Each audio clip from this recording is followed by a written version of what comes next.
नमस्कार सभी को, हमारे YouTube चैनल पे आपका स्वागत है। पिछले चैप्टर में हमने क्रिमिनल कॉन्स्पिरेसी को पढ़ा था। अब हम पढ़ेंगे अटेम्प्ट क्या होता है। मित्रों, अटेम्प्ट एक ऐसी चीज़ है जैसे आप किसी को मारने का प्रयास कर रहे हो और आपका प्रयास पूरा हुआ या नहीं पूरा हुआ, आप क्रिमिनल कॉन्स्पिरेसी करके उस एक्ट को कमिट करने के लिए आगे बढ़े, जिससे हम बोलते हैं अटेम्प्ट। अटेम्प्ट भारतीय न्याय संहिता में जो माने तो सेक्शन 62 के तहत एक अपराध है, ठीक है।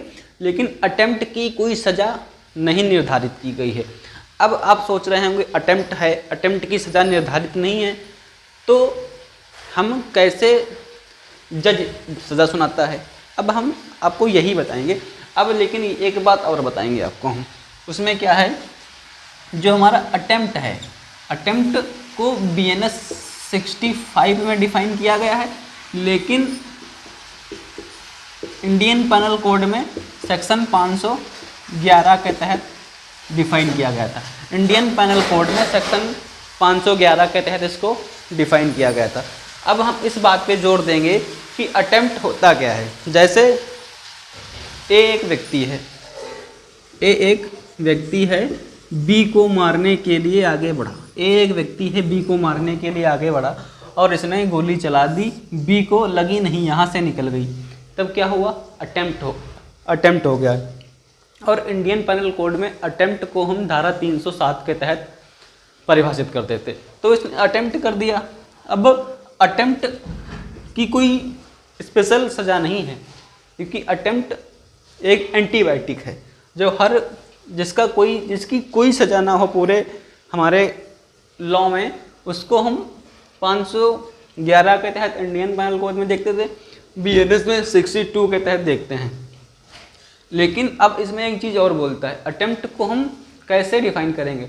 अब देखना यह है कि अटेम्प्ट किस प्रकार का है, लूट का है, डकैती का है, हत्या का है, तो उसी की धारा के तहत हम उसको सज़ा सुनाएंगे। अब यहाँ पर इसने अटेम्प्ट किया, जानलेवा, वो बंदा बच गया। अगर गोली लग जाती तो अटेम्प्ट तो था, अटेम्प्ट तो जज कैसे रिपोर्ट लिखता, वकील कैसे, तो सेक्शन 62 एक जर्नल रूल्स के तहत सेक्शन 302 के तहत उस पर मुकदमा चलाया जाता। अगर इसने प्रयास किया है और बंदा बच गया है तो इस पर तुरंत धारा 307 के तहत मुकदमा दर्ज किया जाएगा, ठीक है। धारा 307 के तहत मुकदमा दर्ज कर लिया जाएगा। ये हो गया अटेम्प्ट टू मर्डर, और यहाँ 302 में कमिट टू मर्डर, ठीक है। तो यहाँ पर ये दो सेक्शन हो गए। अगर इसने लूट की है तो धारा 397-96 थी। BNS में अब थोड़ा चेंज हो गया है, वो हमें भी थोड़ा कंफर्म नहीं है, वो हम आगे जब हत्या का टॉपिक पढ़ाएंगे तब उस पर हम डिस्कस करेंगे, ठीक है। तो आपको आज बताना ये था कि अटेम्प्ट क्या होता है। अटेम्प्ट सेक्शन 62 BNS के तहत आता है। अटेम्प्ट को किस किस प्रकार से डिफाइन करते हैं। तो ये हो गया हमारा आज का टॉपिक अटेम्प्ट। ज़्यादा समय नहीं लेंगे क्योंकि अभी इसके हमें जर्नल रूल्स कुछ पढ़ाने हैं जो सेक्शन 14 से सेक्शन 44 तक दिए गए हैं, वो डिफेंसेस में आते हैं। वीडियो अच्छा लगा हो लाइक सब्सक्राइब शेयर कर लें। मिलते हैं नेक्स्ट टॉपिक में। धन्यवाद।